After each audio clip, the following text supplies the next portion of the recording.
একদা হজরত জিব্রাইল আলাইহিসসালাম রাসূল আকরাম সাল্লাল্লাহু আলাইহি সাল্লামের কাছে এসে বললেন, হে নবী, দোজাহানে এবারও আপনার একটি কন্যা সন্তান জন্মগ্রহণ করবে, যে কন্যা সন্তান হবে জগৎ বরেণ্য, সকল রমণীদের মধ্যে শ্রেষ্ঠ স্থানীয়।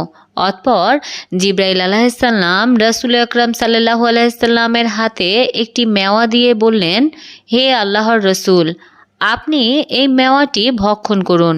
জিব্রাইল আলাইহিসসালামের নির্দেশ মতো রাসূল করিম সাল্লাল্লাহু আলাইহি ওয়াসাল্লাম সেই মেওয়াটিকে ভক্ষণ করলেন। মূলত সেই মেওয়াটি ছিল পবিত্র বেহেশতি মেওয়া। রাসূল আকরাম সাল্লাল্লাহু আলাইহি সাল্লাম বললেন, সেই মেওয়াটি এমন একটি সুঘ্রাণযুক্ত ছিল যে পরবর্তীতে আমি দুনিয়ায় অনেক ফল খেয়েছি, কিন্তু তার মতো ঘ্রাণযুক্ত ফল আমি কখনোই ভক্ষণ করিনি। রাসূল আকরাম সাল্লাল্লাহু আলাইহি সাল্লামকে এই সুসংবাদ দান করে জিব্রাইল আলাইহিস সালাম চলে গেলেন।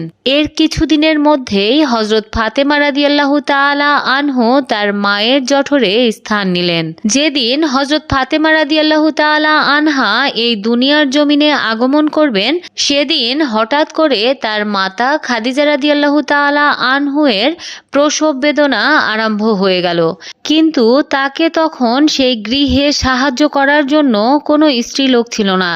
তিনি ছিলেন সম্পূর্ণ একা।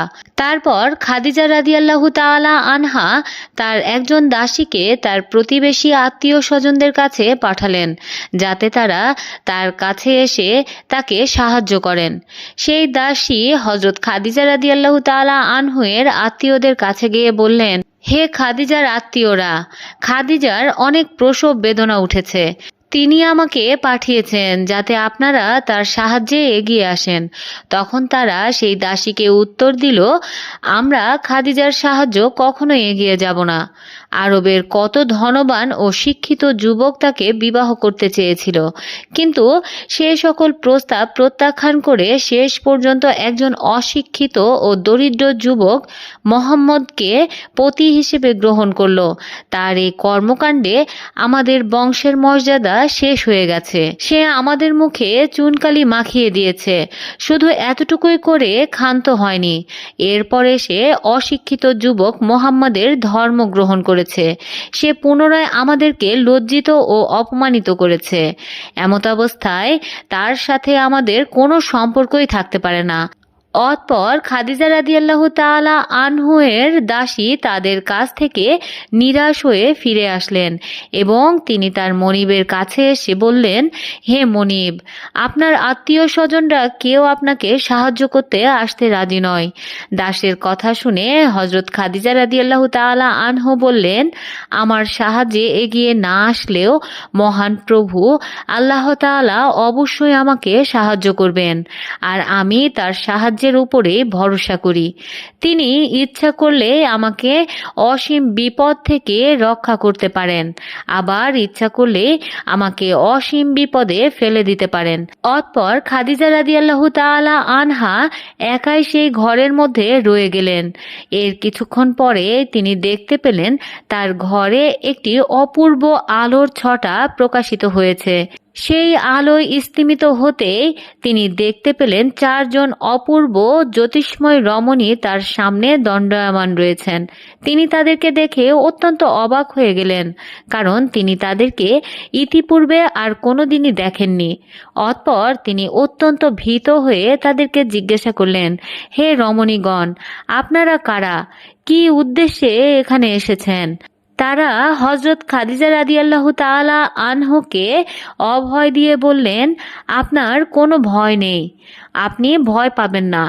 যে আল্লাহ তাআলার উপর আপনি ভরসা করেছেন, যাকে আপনি স্মরণ করেছিলেন, সেই আল্লাহর নির্দেশে আমরা আপনাকে সাহায্য করার জন্য এসেছি। অতঃপর প্রথম রমণী বললেন, আমি পৃথিবীর প্রথম মানবী হযরত হাওয়া আলাইহিস সালাম। এরপর দ্বিতীয় রমণী তার পরিচয় দিয়ে বললেন, হে আল্লাহর নবীর স্ত্রী, আপনার খেদমতের জন্য আমরা এসেছি। আমি মিশরের বাদশাহ ফেরাউনের স্ত্রী আসিয়া। তৃতীয়জন বললেন, হে খাদিজা, তুমি যে কন্যা সন্তান প্রসব করবে সে অনেক পুণ্যবতী একজন কন্যা, আর আমি হলাম হজরত ঈসার মাতা মরিয়ম। আল্লাহ তাআলার নির্দেশে আমরা সকলেই আপনাকে সাহায্য করার জন্য এসেছি। চতুর্থ রমণী বললেন, হে আল্লাহর নবীর স্ত্রী, আমি আপনাকে সাহায্য করার জন্য এসেছি, আর আমি হলাম হজরত মুসার বোন মরিয়ম। হজরত খাদিজা রাদিয়াল্লাহু তাআলা আনহু এমন কঠিন মুহূর্তে তাদেরকে সাহায্যকারী হিসেবে পেয়ে অত্যন্ত খুশি হলেন এবং এই অভাবনীয় পদ্ধতিতে তাকে সাহায্য করার জন্য তিনি আল্লাহ রাব্বুল আলামিনের দরবারে একান্ত বিনীতভাবে শুকরিয়া আদায় করলেন। এভাবেই নবীনন্দিনী হযরত ফাতেমা রাদিয়াল্লাহু তাআলা আনহু দুনিয়াতে শুভাগমন করলেন। নবীনন্দিনী হযরত ফাতেমা রাদিয়াল্লাহু তাআলা আনহা জন্মগ্রহণ করার পরে পিতামাতার আদরে ধীরে ধীরে বড় হয়ে উঠতে লাগলেন। তিনি ছিলেন নারী জাতির একজন মূর্ত প্রতীক ও আদর্শ। তিনি তার পিতামাতাকে অনেক ভালোবাসতেন ও শ্রদ্ধা করতেন। বিশেষ করে রাসূল করিম সাল্লাল্লাহু আলাইহি সাল্লামকে অনেক ভালোবাসতেন। তার বিপদ আপদে তিনি সর্বদাই ছিলেন তার পাশে। তিনি তার পিতার কোনো কষ্টই কখনো সহ্য করতে পারতেন না। হাদিস শরীফে অসংখ্য ঘটনা উল্লেখ রয়েছে, যে ঘটনাগুলিতে বলা হয়েছে কিভাবে হযরত ফাতেমা রাদিয়াল্লাহু তাআলা আনহু রাসূল আকরাম সাল্লাল্লাহু আলাইহি সাল্লামকে বিভিন্ন বিপদ থেকে রক্ষা করেছিলেন, তাকে সাহায্য করেছিলেন। সহিহ বুখারী শরীফে বর্ণিত আছে, একদা রাসূল আকরাম সাল্লাল্লাহু আলাইহি ওয়াসাল্লাম কাবার চত্বরে নামাজ আদায় করছিলেন। তার অদূরে দাঁড়িয়ে ছিল আবু জাহেল ও তার সাঙ্গপাঙ্গরা। রাসূল আকরাম সাল্লাল্লাহু আলাইহি ওয়াসাল্লামকে নামাজ আদায় করতে দেখে আবু জেহেল তার সাঙ্গপাঙ্গদেরকে লক্ষ্য করে বলল, তোমাদের মধ্যে এমন কেউ কি আছে যে অমক গোত্র থেকে উটের নাড়ি ভুড়ি এনে মুহাম্মদের মাথায় যখন সে সেজদায় যাবে তখন চাপিয়ে দিতে পারো? আবু জেহেলের সাঙ্গপাঙ্গদের মধ্যে থেকে উকবা ইবনে আবু মুহিত নামক একজন পাপিষ্ঠ বলল, হে আমাদের সর্দার, আমি পারবো। ওই গোত্র থেকে উটের নাড়ি ভুড়ি এনে আমি মুহাম্মদের মাথায় চাপিয়ে দিতে পারবো। তখন উকবা ইবনে আবু মুহিত উঠে নাড়ি ভুড়ি আনার জন্য চলে গেলেন। এরপর তিনি ফিরে এলেন এবং অপেক্ষা করতে লাগলেন কখন রাসূল আকরাম সাল্লাল্লাহু আলাইহি সাল্লাম সেজদায় যাবেন। যখন রাসূল করিম সাল্লাল্লাহু আলাইহি সাল্লাম সেজদায় গেলেন, উকবা ইবনে আবু মুহিত উটের নাড়ি ভুড়িগুলি রাসূল আকরাম সাল্লাল্লাহু আলাইহি সাল্লামের ঘাড়ের উপর চাপিয়ে দিলেন। সেই নাড়ি ভুড়ির ময়লা আবর্জনা হুজুর আকরাম সাল্লাল্লাহু আলাইহি সাল্লামের কাপড় মোবারকে লাগলো এবং কাপড়গুলি নষ্ট হয়ে গেল। হুজুর আকরাম সাল্লাল্লাহু আলাইহি সাল্লাম ভাবতে লাগলেন, আমি যদি এখন সেজদা থেকে মাথা উঠাই তাহলে উটের নাড়ি ভুড়িগুলি কাবার চত্বরে ছড়িয়ে পড়বে এবং কাবার চত্বর ময়লা হয়ে যাবে। এই জন্য তিনি আর সেজদা থেকে মাথা উঠাচ্ছিলেন না। ওদিকে রাসূল আকরাম সাল্লাল্লাহু আলাইহি সাল্লামের অবস্থা এমন হলো যে তিনি নড়াচড়াও করতে পারছিলেন না, তার দম বন্ধ হয়ে আসছিল। এই খবরটি হযরত ফাতেমা রাদিয়াল্লাহু তাআলা আনহার কাছে পৌঁছানো মাত্রই তিনি দৌড়ে এলেন। তিনি এসে রাসূল আকরাম সাল্লাল্লাহু আলাইহি সাল্লামের কাঁধ মোবারক থেকে সেই নাড়ি ভুড়িগুলি অপসারণ করলেন এবং তিনি আবু জেহেল ও তার সাঙ্গপাঙ্গদেরকে লক্ষ্য করে বললেন, হে আল্লাহর শত্রু, আমার পিতা তোমাদের সাথে কি অন্যায় করেছে যে তোমরা তাকে এভাবে কষ্ট দিচ্ছ? তার অপরাধ কি এটাই যে তিনি বলেছেন আল্লাহ এক, তার কোনো শরীক বা অংশীদার নেই? এই অপরাধের কারণে কি তোমরা তাকে হত্যা করতে যাচ্ছ? তোমাদের মতো নিষ্ঠুর ও পাপী এই দুনিয়ার জমিনে আর কেউ নেই। ফাতেমা রাদিয়াল্লাহু তাআলা আনহু এর এই কথা শুনে আবু জেহেল ও তার সাঙ্গপাঙ্গরা অত্যন্ত লজ্জিত হলো এবং তারা সেখান থেকে প্রস্থান করলো। আর এভাবে হযরত ফাতেমা রাদিয়াল্লাহু তাআলা আনহু রাসূল আকরাম সাল্লাল্লাহু আলাইহি সাল্লামের প্রত্যেকটি বিপদে তার পাশে ছিলেন এবং তিনি তার খেদমত করার চেষ্টা চেষ্টা করেছেন। হযরত ফাতেমা রাদিয়াল্লাহু তাআলা আনহু যখন 11 বছর বয়সে উপনীত হলেন, তখন তার মাতা খাদিজা রাদিয়াল্লাহু তাআলা আনহা অত্যন্ত অসুস্থ হয়ে শয্যায় শায়িত হয়ে পড়লেন। খাদিজা রাদিয়াল্লাহু তাআলা আনহা সুখে দুঃখে বিপদে আপদে সর্বদাই রাসূল আকরাম সাল্লাল্লাহু আলাইহি ওয়াসাল্লামের পাশে থাকতেন এবং তার খেদমত করতেন। শয্যায় শায়িত থাকা অবস্থায় তিনি আর রাসূলের খেদমত করতে পারছিলেন না। এই জন্য তিনি অত্যন্ত ভারাক্রান্ত দুঃখিত ছিলেন। একদা তিনি কান্না ভেজা কণ্ঠে আল্লাহ রাব্বুল আলামিনের দরবারে প্রার্থনা করলেন, হে আল্লাহ, আমি জীবনের শেষ প্রান্তে এসে উপস্থিত হয়েছি। আমার জীবনের কোনো মায়া নেই। আমার আফসোস একটাই, এই জীবনের শেষ মুহূর্তে তোমার পেয়ারা নবী মুহাম্মাদুর রাসূলুল্লাহ সাল্লাল্লাহু আলাইহি ওয়াসাল্লামের চরণের সেবা করার সুযোগ থেকে আমি বঞ্চিত হলাম। হয়তো আমার মতো হতভাগী ও দুঃখিনী নারী এই পৃথিবীতে খুঁজে পাওয়া যাবে না। বিবি খাদিজা রাদিয়াল্লাহু তাআলা আনহা যখন এই প্রার্থনা করছিলেন, কিশোরী ফাতেমা রাদিয়াল্লাহু তাআলা আনহা তার পাশেই ছিলেন। তিনি যখন মায়ের এই আবেগ জড়ানো কান্না ভেজা প্রার্থনা শ্রবণ করলেন, তার হৃদয় ভেঙে চৌচির হয়ে গেল। তাই কিশোরী ফাতেমা মায়ের অশ্রু মুছে দিয়ে মাকে জড়িয়ে ধরে বললেন, আম্মা জান, আপনি কোনো চিন্তা করবেন না। আপনার স্থানে আমি সর্বদা আব্বাজানের খেদমত করব। জীবন থাকতে আব্বাজানের খেদমতের সামান্যতম ত্রুটি আমি হতে দেব না। মৃত্যু পথযাত্রী হযরত খাদিজা রাদিয়াল্লাহু তাআলা আনহা মেয়ের মুখের এই কথা শুনে অত্যন্ত আনন্দিত হলেন। অতঃপর তিনি তার জন্য আল্লাহ রাব্বুল আলামিনের দরবারে দোয়া করলেন। তিনি বললেন, হে আল্লাহ, তুমি আমার মেয়েকে তোমার প্রিয় বান্দি বানিয়ে নাও। তাকে জগতের বুকে মহা মর্যাদাপূর্ণ মাতৃ আসনে অধিষ্ঠিত করো। অতঃপর তিনি হযরত ফাতেমা রাদিয়াল্লাহু তাআলা আনহাকে কাছে ডেকে বললেন, হে ফাতেমা, তুমি আমার প্রাণের মেয়ে। মনে রাখবে, এই পৃথিবীতে আমি চলে যাওয়ার পর কোনো দুঃখ করবে না, বরং সর্বদাই আমার জন্য ক্ষমা প্রার্থনা করবে ও দোয়া করবে। তবে তোমার কাছে আমার বিশেষ আবেদন হলো, আমার মৃত্যুর পরে তোমার আব্বাজানের খেদমত ও সেবা যত্নের দায়িত্ব তুমি গ্রহণ করবে। আমি যেমন তার সেবা যত্ন করেছিলাম, তুমিও তার অনুরূপ সেবা যত্ন করে তাকে সুখী রাখার চেষ্টা করবে। মনে রেখো, তোমার আব্বাজানের খেদমতে ইহকাল ও পরকাল উভয়ই তোমার কল্যাণ হবে। আল্লাহ যেন তোমাকে তোমার পিতার খেদমত করার সুযোগ করে দেন এবং তার খেদমতের উসিলায় আল্লাহ রাব্বুল আলামিন যেন তোমাকে সীমাহীন মর্যাদায় অধিষ্ঠিত করেন।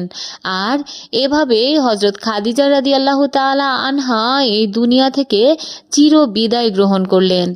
যে বছর হযরত খাদিজা রাদিয়াল্লাহু তাআলা ইন্তেকাল করলেন, সে বছরটিকে চিন্তার বছর বলা হয়। কেননা খাদিজা রাদিয়াল্লাহু তাআলা আনহুয়ের মৃত্যুর পর মাত্র 3 মাস পূর্বে রাসূল আকরাম সাল্লাল্লাহু আলাইহি সাল্লামের চাচা আবু তালেব ইহধাম ত্যাগ করে পরলোকের উদ্দেশ্যে যাত্রা করেন। আর এই কারণে রাসূল আকরাম সাল্লাল্লাহু আলাইহি সাল্লাম একেবারে একা হয়ে পড়েন। ঘরে ও বাইরে তাকে সান্ত্বনা দেওয়ার মতো আর কোনো লোক ছিল না। বর্তমানে আমরা যে কাহিনীটি বলছি তা হিজরতের 3য় বছরের কাহিনী। মুসলমানেরা মক্কা থেকে মদিনায় হিজরত করে চলে গেছেন এবং 3 বছর অতিবাহিত হয়ে গেছে। একদা হযরত আবু বকর রাদিয়াল্লাহু তাআলা আনহু রাসূল আকরাম সাল্লাল্লাহু আলাইহি সাল্লামের কাছে গিয়ে বিনীতভাবে আর্জ করলেন, হে আল্লাহর রাসূল, আপনি যদি চান তাহলে আপনার কন্যা ফাতেমাকে আমি বিবাহ করতে চাই। আবু বকর রাদিয়াল্লাহু তাআলা আনহু এর এই প্রস্তাব শুনে রাসূল আকরাম সাল্লাল্লাহু আলাইহি সাল্লাম চুপ করে রইলেন। তিনি কোনো উত্তর দিলেন না। এতে আবু বকর রাদিয়াল্লাহু তাআলা আনহু বুঝতে পারলেন রাসূল আকরাম সাল্লাল্লাহু আলাইহি সাল্লাম তার সাথে হযরত ফাতেমা রাদিয়াল্লাহু তাআলা আনহাকে বিয়ে দিতে রাজি নন। অতঃপর একদিন হযরত ওমর রাদিয়াল্লাহু তাআলা আনহু এসে রাসূল আকরাম সাল্লাল্লাহু আলাইহি সাল্লামকে বললেন, হে আল্লাহর রাসূল, আপনি যদি চান আপনার নয়নের পুত্তলি হযরত ফাতেমাকে আমি স্ত্রী হিসেবে পেতে পাঠাতে চায়। হযরত ওমর রাদিয়াল্লাহু তাআলা আনহু এর প্রস্তাব শুনে রাসূল আকরাম সাল্লাল্লাহু আলাইহি সাল্লাম কোনো উত্তর দিলেন না। এতে বুঝতে পারলেন রাসূল আকরাম সাল্লাল্লাহু আলাইহি সাল্লাম তার কন্যা হযরত ফাতেমাকে তার সাথে বিয়ে দিতে রাজি নন। রাসূল আকরাম সাল্লাল্লাহু আলাইহি সাল্লাম যেন কার অপেক্ষা করছিলেন। তখন তিনি চাইছিলেন সেই লোকটি এসে তাকে প্রস্তাব দান করুক, কিন্তু তিনি আসছিলেন না এবং তার কাছে প্রস্তাবও দিচ্ছিলেন না। আল্লামা ইবনে কাসির রহমতুল্লাহ আলাইহি সিরাতে নববী নামক কিতাবে এবং বাইহাতি রহমতুল্লাহ আলাইহি নবুয়ত নামক কিতাবে বর্ণনা করেছেন, হযরত আবু বকর ও ওমর রাদিয়াল্লাহু তাআলা আনহু সহ অসংখ্য সাহাবী রাসূল করিম সাল্লাল্লাহু আলাইহি সাল্লামের কাছে ফাতিমা রাদিয়াল্লাহু তাআলা আনহুয়ের বিয়ের পয়গাম পাঠাতে থাকলে তখন হযরত আলী রাদিয়াল্লাহু তাআলা আনহুয়ের একজন দাসী তার কাছে গিয়ে বললেন, হে আলী, তুমি কি জানো লোকেরা রাসূল কন্যা ফাতেমার বিয়ের পয়গাম নিয়ে পাঠাচ্ছেন? আলী রাদিয়াল্লাহু তাআলা আনহু উত্তর দিলেন, আমি তো একথা জানি না। সেই দাসীটি বললেন, হে আলী, তুমি জেনে রাখো রাসূলের কন্যা ফাতেমার জন্য বিভিন্ন জায়গা থেকে বিয়ের পয়গাম আসছে, সবাই মিলে বিয়ের প্রস্তুতি দিচ্ছে, কিন্তু তুমি বসে আছো কেন? তুমি কেন বিয়ের প্রস্তাব নিয়ে রাসূল আকরাম সাল্লাল্লাহু আলাইহি সাল্লামের কাছে যাচ্ছ না? আলী রাদিয়াল্লাহু তাআলা আনহু তাকে উত্তর দিলেন, হে আল্লাহর বান্দি, আমার কাছে কি এমন কোন সম্পদ আছে যেই সম্পদের বিনিময়ে আমি ফাতেমাকে বিয়ে করতে পারবো? আমার কাছে তো কিছুই নেই, আমি একবারে নিঃস্ব, অসহায়। সেই দাসী বললেন, হে আলী, আমার বিশ্বাস তুমি যদি রাসূল আকরাম সাল্লাল্লাহু আলাইহি সাল্লামের কাছে গিয়ে ফাতেমাকে বিয়ে করার অভিপ্রায় ব্যক্ত করো, অবশ্যই রাসূল আকরাম সাল্লাল্লাহু আলাইহি সাল্লাম তোমার সাথে তার কন্যাকে বিবাহ দিবেন। তুমি নিজেকে নিঃস্ব মনে করে বসে থেকো না। আল্লাহ রাব্বুল আলামিন অবশ্যই তোমার কোনো না কোনো ব্যবস্থা করে দেবেন। বিবাহ করার জন্য তার কাছে পয়গাম দাও। আল্লাহ তাআলা পারেন না এমন কোনো কাজ নেই, তিনি তোমার নিঃসঙ্গতাকে দূর করে দিতে পারেন। অতএব এই জন্য তুমি বসে থেকো না। এইভাবে দাসীটি যখন হযরত আলী রাদিয়াল্লাহু তাআলা আনহুকে বলতে লাগলেন, দাসীটির এসব অনুপ্রেরণামূলক কথা শুনে আলী রাদিয়াল্লাহু তাআলা আনহু রাসূল আকরাম সাল্লাল্লাহু আলাইহি সাল্লামের দরবারে উপস্থিত হলেন এবং তার সামনে উপবেশন করলেন। কিন্তু আল্লাহ তাআলার নবীর ভাব গম্ভীর ভয়ে তিনি তার সামনে কোনো কথাই বলতে পারলেন না। তার মুখ দিয়ে কোনো কথা বের হচ্ছিল না। তিনি যে বলবেন, হে আল্লাহর রাসূল, আমি আপনার মেয়েকে বিবাহ করতে চাই, এই কথাটি তিনি মুখ ফুটে বলতে পারছিলেন না। তাই তিনি মাথা নিচু করে রাসূল আকরাম সাল্লাল্লাহু আলাইহি সাল্লামের দরবারে বসে রইলেন। আলী রাদিয়াল্লাহু তাআলা আনহু এর অবস্থা দেখে পেয়ারা নবী সাল্লাল্লাহু আলাইহি সাল্লাম তাকে বললেন, হে আলী, সত্যি করে বলো তো তুমি আমার দরবারে কেন এসেছো? তুমি কি কোনো প্রয়োজনে এসেছো? হযরত আলী রাদিয়াল্লাহু তাআলা আনহু রাসূলের এই প্রশ্নের কোনো উত্তর দিলেন না, তিনি মাথা নিচু করেই রাখলেন। এরপর রাসূলুল্লাহ সাল্লাল্লাহু আলাইহি সাল্লাম তাকে পুনরায় প্রশ্ন করলেন, হে আলী, আমার মনে হয় তুমি ফাতেমার বিবাহের কথা বলতে এসেছো। তুমি কি চাও আমার মেয়ে ফাতেমাকে বিয়ে করতে? তখন আলী রাদিয়াল্লাহু তাআলা আনহু বললেন, হে আল্লাহর রাসূল, আমি এই উদ্দেশ্য নিয়ে আপনার দরবারে এসেছিলাম, কিন্তু আপনার গাম্ভীর্যের ভয়ে আমি আপনার কাছে এই কথাটি বলতে সাহস পাচ্ছিলাম না। আমি চাই আপনার মেয়ে ফাতেমাকে বিবাহ করতে। আপনি যদি অনুগ্রহ করে আপনার নয়নের পুত্তলিকে আমার হাতে তুলে দেন তাহলে আমি অনেক কৃতজ্ঞ থাকব। দয়ালু নবী রাসূলুল্লাহ সাল্লাল্লাহু আলাইহি সাল্লাম চাচ্ছিলেন আলীর মুখ থেকে এই কথা শোনার জন্য। তিনি তো এতদিন এই অপেক্ষাতেই ছিলেন। তাই তিনি কাল বিলম্ব না করে বললেন, হে আলী, অবশ্যই আমি আমার মেয়ে ফাতেমাকে তোমার হাতে তুলে দিব। এরপর তিনি তাকে জিজ্ঞাসা করলেন, আলী, তোমার কাছে কি এমন সম্পদ আছে যে সম্পদে তুমি বিয়ের মোহরানা হিসেবে ফাতেমাকে দিতে পারো? আলী রাদিয়াল্লাহু তাআলা আনহু উত্তর দিয়ে বললেন, হে আল্লাহর রাসূল, আল্লাহর কসম করে বলছি, আমার কাছে এমন কোনো সম্পদ নেই যে সম্পদগুলো আমি ফাতেমার মোহর স্বরূপ দিতে পারি। আমি একেবারে নিঃস্ব, অসহায়। তখন পেয়ারা নবী সাল্লাল্লাহু আলাইহি সাল্লাম তাকে প্রশ্ন করলেন, হে আলী, আমি যেই বর্মটি তোমাকে দান করেছিলাম সেটি কোথায়? আলী রাদিয়াল্লাহু তাআলা আনহু বললেন, হে আল্লাহর রাসূল, আল্লাহর কসম করে বলছি সেটা আমার নিকটেই রয়েছে, কিন্তু তার মূল্য কত হবে আমি তা জানি না, হয়তোবা 4 দিরহামের বেশি হবে না। এরপর দয়ালু নবী বললেন, হে আলী, আমি সেই বর্মের বিনিময়ে আমার মেয়ে ফাতেমাকে তোমার সাথে বিবাহ দিলাম, সেই বর্মটির মূল্যই হবে তার মোহরানা। এখন যাও, সেই বর্মটি বিক্রি করে তার মূল্য দিয়ে নিয়ে আসো। সুপারিশের কাণ্ডারি হযরত মুহাম্মদ সাল্লাল্লাহু আলাইহি ওয়াসাল্লামের পবিত্র মুখের এই কথা ও নির্দেশ অনুযায়ী ইসলামের বীর সৈনিক হযরত আলী রাদিয়াল্লাহু তাআলা আনহু, নবীর দুলালী কলিজার টুকরা হযরত ফাতেমা রাদিয়াল্লাহু তাআলা আনহু এর শুভ বিবাহের মহারানা আদায়ের জন্য খুশিতে আপন লৌহবর্ম বিক্রি করার সিদ্ধান্ত নিলেন। কেবল সিদ্ধান্তই থেমে রইল না, বর্মটি বিক্রি করার জন্য উপযুক্ত গ্রাহকের সন্ধান করতে লাগলেন, কিন্তু অনেক খোঁজাখুঁজি করেও তিনি উপযুক্ত কোনো গ্রাহক পেলেন না। পরের দিন হযরত আলী রাদিয়াল্লাহু তাআলা আনহু বর্মটি নিয়ে নবী করিম সাল্লাল্লাহু আলাইহি সাল্লামের দরবারে উপস্থিত হলেন। ওই মুহূর্তে হযরত মুহাম্মদ সাল্লাল্লাহু আলাইহি ওয়াসাল্লাম, হযরত আবু বকর সিদ্দিক রাদিয়াল্লাহু তাআলা আনহু, হযরত ওমর ফারুক রাদিয়াল্লাহু তাআলা আনহু, হযরত ওসমান রাদিয়াল্লাহু তাআলা আনহু সহ আরো অনেক সাহাবী উপস্থিত ছিলেন। প্রিয় নবী সাল্লাল্লাহু আলাইহি সাল্লাম নিজ উপস্থিতিতে সাহাবাদেরকে লক্ষ্য করে বললেন, হে আমার সাহাবারা, তোমাদের মধ্যে এমন কেউ কি আছে যে উপযুক্ত মূল্য দিয়ে আলীর বর্মটি ক্রয় করতে পারবে? নবীজি সাল্লাল্লাহু আলাইহি সাল্লামের এই কথা শোনা মাত্রই কাল বিলম্ব না করে ওসমান রাদিয়াল্লাহু তাআলা আনহু দাঁড়িয়ে বললেন, হে আল্লাহর নবী, আমি 480 দিরহাম মূল্য দিয়ে এই বর্মটি ক্রয় করতে প্রত্যাশী। উসমান রাদিয়াল্লাহু তাআলা আনহু এর কথা অনুযায়ী প্রিয় নবী হযরত মুহাম্মদ সাল্লাল্লাহু আলাইহি সাল্লাম বর্মটি উসমান রাদিয়াল্লাহু তাআলা আনহু এর হাতে তুলে দিলেন।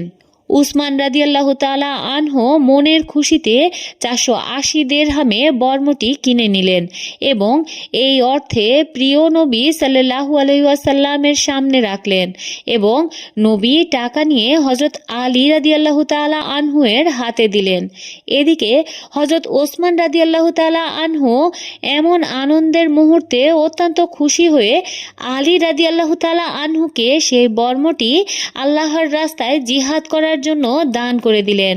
বর্মটি ফেরত পেয়ে আলী রাদিয়াল্লাহু তাআলা আনহু অত্যন্ত খুশি হলেন এবং রাসূল আকরাম সাল্লাল্লাহু আলাইহি সাল্লাম ওসমান রাদিয়াল্লাহু তাআলা আনহু এর এমন কাজে অত্যন্ত খুশি হয়ে দুনিয়া ও আখিরাতের কল্যাণের জন্য দোয়া করলেন।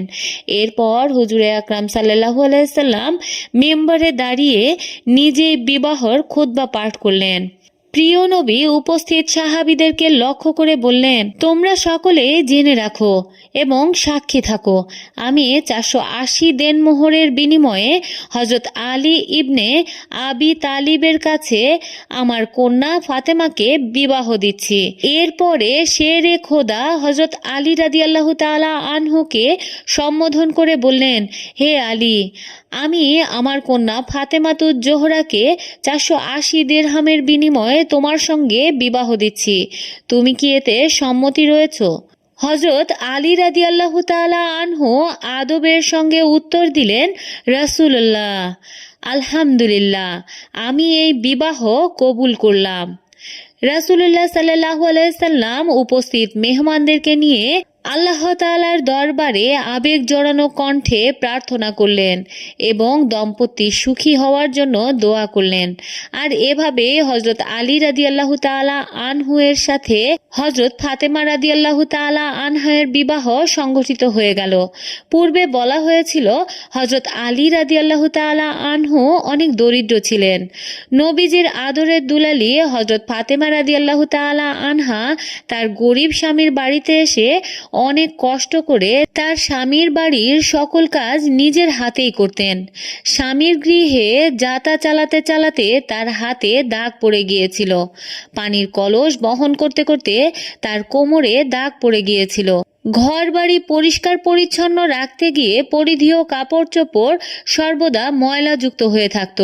নবীর দুলালি হজরত ফাতেমা রাদিয়াল্লাহু তাআলা আনহা নিজেই বলেন, রুটির জন্য আর খামির তৈরি করতে করতে আমার 2 হাতের বিভিন্ন স্থান ক্ষত বিক্ষত হয়ে গিয়েছিল।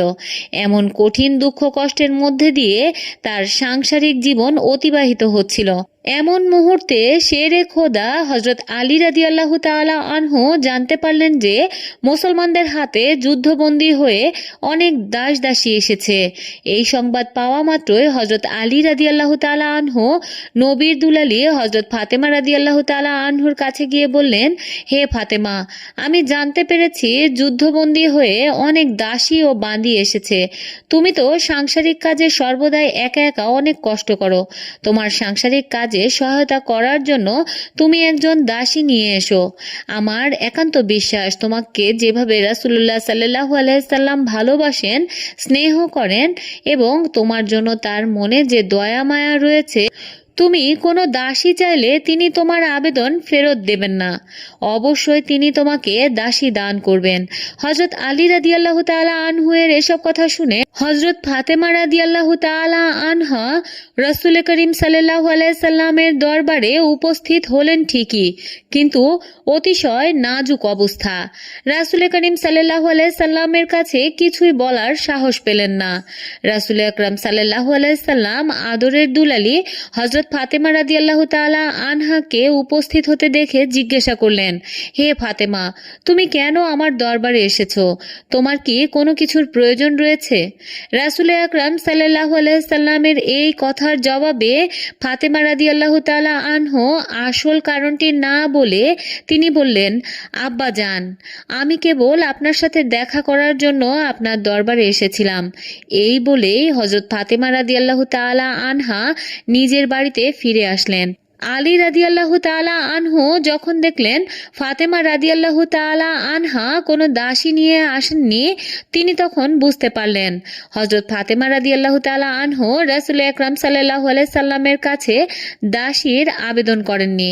হয়তো তিনি লজ্জার কারণে সংবাদ গোপন রেখেছিলেন। অতঃপর হযরত আলী রাদিয়াল্লাহু তাআলা আনহু হযরত ফাতেমা রাদিয়াল্লাহু তাআলা আনহাকে সঙ্গে নিয়ে রাসূল আকরাম সাল্লাল্লাহু আলাইহি সাল্লামের দরবারে উপস্থিত হলেন এবং অত্যন্ত আদবের সাথে নম্রভাবে তিনি প্রিয় নবী করিম সাল্লাল্লাহু আলাইহি সাল্লামকে বললেন, হে আল্লাহর নবী, আপনার আদরের কন্যা ফাতেমা ইতিপূর্বে লজ্জার কারণে আপনার কাছে আসল সংবাদটি গোপন করে রেখেছিল। সে আপনার কাছে তার সাংসারিক কাজের সহযোগিতার জন্য গনিমতের একজন দাসী প্রার্থনা করতে এসেছিল, কারণ সংসারের বিভিন্ন কাজ একা সমাধান করতে গিয়ে তাকে অনেক কষ্ট করতে হয়। হে আল্লাহর নবী, আপনি যদি দয়া করে তাকে একজন দাসী দিতেন তাহলে সেটি তার সহযোগিতা করতে পারত। এতে আপনার আদরের দুলালি ফাতেমার কষ্ট অনেকটাই লাঘব হতো। নবীর জামাতা হযরত আলী রাদিয়াল্লাহু তাআলা আনহু এর আবেদনের প্রেক্ষিতে রাসূলুল্লাহ সাল্লাল্লাহু আলাইহি সাল্লাম বললেন, হে আলী, তোমাদের খেদমতের জন্য আমি কোনো যুদ্ধবন্দীকে তোমাদের হাতে তুলে দিতে পারি না, কেননা এখন আসহাবের সোফার খাওয়ার পর দায় দায়িত্ব আমাকেই নিতে হবে। আমি কেমন করে তাদেরকে ভুলে যাব, যারা নিজেদের বাড়ি ঘরের মায়া ত্যাগ করে বিশ্বজাহানের মালিক আল্লাহ তাআলা ও তার প্রিয় হাবিবের সন্তুষ্টি অর্জনের জন্য দারিদ্রতার পথকে বেছে নিয়েছেন। এই কথা বলার পর প্রিয় নবী মুহাম্মদ সাল্লাল্লাহু আলাইহি ওয়াসাল্লাম তার কলিজার টুকরা ফাতেমা রাদিয়াল্লাহু তাআলা আনহুকে বললেন, হে মা ফাতেমা, ধৈর্য ধারণ করো।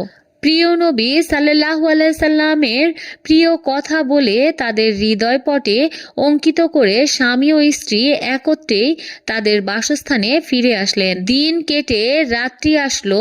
রাতের বেলায় নবী করিম সাল্লাল্লাহু আলাইহি সাল্লাম মেয়ের ঘরে উপস্থিত হলেন।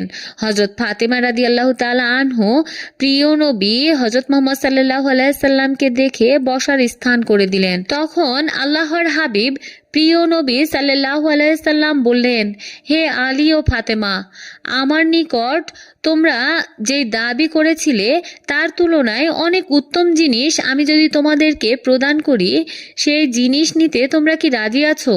তখন তারা আদবের সাথে উত্তর দিল, হে রাসূলুল্লাহ, কেন আমরা এমন জিনিস গ্রহণ করতে রাজি হব না যদি আপনি আমাদেরকে সন্তুষ্ট চিত্তে দিতে চাচ্ছেন এবং যেটি আমাদের দুনিয়া ও আখিরাতের জন্য কল্যাণকর হবে। এরপরে প্রিয় নবী হযরত মুহাম্মদ সাল্লাল্লাহু আলাইহি সাল্লাম তাদের দিকে তাকিয়ে বললেন, আজ হযরত জিবরাইল আলাইহিস সালাম আমাকে একটি সংবাদ জানিয়ে গেছেন। তোমরা প্রতি নামাজের পরে 33 বার সুবহানাল্লাহ, 33 বার আলহামদুলিল্লাহ, 34 বার আল্লাহু আকবার পাঠ করবে এবং রাতে বিছানায় যাওয়ার পূর্বে প্রতিদিন এই আমল করবে। অতঃপর হযরত আলী ও ফাতেমা রাদিয়াল্লাহু তাআলা আনহু বললেন, ইয়া রাসূলুল্লাহ, আপনি আমাদেরকে যে তাসবিহ পাঠ করতে শিখিয়ে দিলেন, আমরা এর আমল কোনোদিনই ছাড়ব না এবং আল্লাহর সন্তুষ্টি অর্জনের জন্য আমরা এই আমল চালিয়ে যাব। হযরত আলী রাদিয়াল্লাহু তাআলা আনহু বলেন, যেদিন থেকে প্রিয় নবী সাল্লাল্লাহু আলাইহি সাল্লাম আমাদেরকে এই দোয়া পাঠ করতে বলেছিলেন, সেদিন থেকে আজ পর্যন্ত কোনোদিন আমি এই বাক্যগুলি পাঠ করতে ভুলে যাইনি। সুপারিশের কাণ্ডারি হযরত মুহাম্মদ সাল্লাল্লাহু আলাইহি ওয়াসাল্লাম কোনো এক সময় একাধারে 2 দিন না খেয়ে থাকার পরে তৃতীয় দিনে কিছু খাবার প্রত্যাশায় আদরের দুলালি হযরত ফাতেমা রাদিয়াল্লাহু তাআলা আনহার ঘরে গেলেন। আল্লাহ রাব্বুল আলামিনের অফুরন্ত কুদরত বোঝার ক্ষমতা কারো নেই। রাসূল আকরাম সাল্লাল্লাহু আলাইহি সাল্লাম ফাতেমা রাদিয়াল্লাহু তাআলা আনহার ঘরে গিয়েছিলেন কিছু খাবারের জন্য, কিন্তু এদিকে নবী কন্যা হযরত ফাতেমা রাদিয়াল্লাহু তাআলা আনহা 3 দিন পর্যন্ত না খেয়েছিলেন। এমনই অভাব অনটনের সংসারে কিছু খাবার প্রত্যাশায় নবী করিম সাল্লাল্লাহু আলাইহি সাল্লাম আদরের দুলালি মা ফাতেমার গৃহে উপস্থিত হলেন। নবী কন্যা হযরত ফাতেমা রাদিয়াল্লাহু তাআলা আনহু পিতার পবিত্র মুখখানার দিকে দৃষ্টি করতেই বুঝতে পারলেন যে প্রিয় নবী অনাহারে রয়েছেন। এদিকে প্রিয় নবী হযরত মুহাম্মদ সাল্লাল্লাহু আলাইহি সাল্লাম কলিজার টুকরা হযরত ফাতিমা রাদিয়াল্লাহু তাআলা আনহুর চেহারার দিকে তাকিয়ে বুঝতে পারলেন যে আদরের কন্যা ফাতেমাও অনাহারে ভুগছেন। রাসূল আকরাম সাল্লাল্লাহু আলাইহি সাল্লাম এই অবস্থা বুঝতে পেরে ফাতেমা রাদিয়াল্লাহু তাআলা আনহুয়ের কাছে নিজের কথা আর প্রকাশ করলেন না, বরং তিনি হযরত ফাতেমা রাদিয়াল্লাহু তাআলা আনহাকে বললেন, হে ফাতেমা, ধৈর্য ধারণ করো। ধৈর্য ধারণকারীদেরকে আল্লাহ রাব্বুল আলামিন অধিক পছন্দ করেন এবং তিনি ধৈর্যশীলদের সাথেই রয়েছেন। এই কথা বলে প্রিয় নবীজি হযরত মুহাম্মদ সাল্লাল্লাহু আলাইহি সাল্লাম ফাতেমা রাদিয়াল্লাহু তাআলা আনহুয়ের গৃহ থেকে বিদায় নিলেন। প্রিয় নবী সাল্লাল্লাহু আলাইহি সাল্লাম এইভাবে তার বাড়ি থেকে না খেয়ে যাওয়ার কারণে ফাতেমা রাদিয়াল্লাহু তাআলা আনহা অনেক কষ্ট পেলেন। অতঃপর তিনি রহমানুর রাহিম রব্বুল আলামিনের নিকট হাত তুলে প্রার্থনা করলেন এবং পরিপূর্ণ ভক্তি ও আস্থা সহকারে 2 হাত তুলে আল্লাহর দরবারে বললেন, হে আল্লাহ, আমাকে তুমি যেইভাবে রেখেছো আমি তাতেই খুশি, কিন্তু আমার দুঃখ হলো আমার পিতা হযরত মুহাম্মদ সাল্লাল্লাহু আলাইহি ওয়াসাল্লাম আমার গৃহ থেকে না খেয়ে চলে গেলেন। হে আল্লাহ, আমি যদি আমার পিতাকে আজ কোনো কিছু খাওয়াতে পারতাম তাহলে আমি আন্তরিকভাবে অনেক খুশি হতাম। হযরত ফাতেমা রাদিয়াল্লাহু তাআলা আনহার এই দোয়া শেষ করতে না করতে দেখতে পেলেন একজন অপরিচিত লোক তার বাড়িতে আসলেন এবং কতগুলো রুটি ও ভুনা গোশত তার বাড়ির সামনে রেখে দিয়ে চলে গেলেন। হযরত ফাতেমা রাদিয়াল্লাহু তাআলা আনহা খাবারগুলি দেখে অত্যন্ত খুশি হলেন এবং তিনি সাথে সাথে পুত্র হাসানকে রাসূল আকরাম সাল্লাল্লাহু আলাইহি সাল্লামকে ডেকে আনতে পাঠালেন। কিছু সময়ের মধ্যেই প্রিয় নবী হযরত মুহাম্মদ সাল্লাল্লাহু আলাইহি সাল্লাম ফাতেমা রাদিয়াল্লাহু তাআলা আনহুয়ের গৃহে এসে উপস্থিত হলেন। প্রিয় নবী হযরত মুহাম্মদ সাল্লাল্লাহু আলাইহি সাল্লাম উপস্থিত হওয়া মাত্রই ফাতেমা রাদিয়াল্লাহু তাআলা আনহু তার সামনে খাবারগুলি পরিবেশন করলেন। তখন রাসূল আকরাম সাল্লাল্লাহু আলাইহি সাল্লাম তাকে জিজ্ঞাসা করলেন, হে ফাতেমা, ইতিপূর্বে আমি যখন তোমার বাড়িতে আসলাম তখন তো তোমার বাড়িতে কোনো খাবার ছিল না, এখন তুমি এই খাবারগুলো কোথায় পেলে?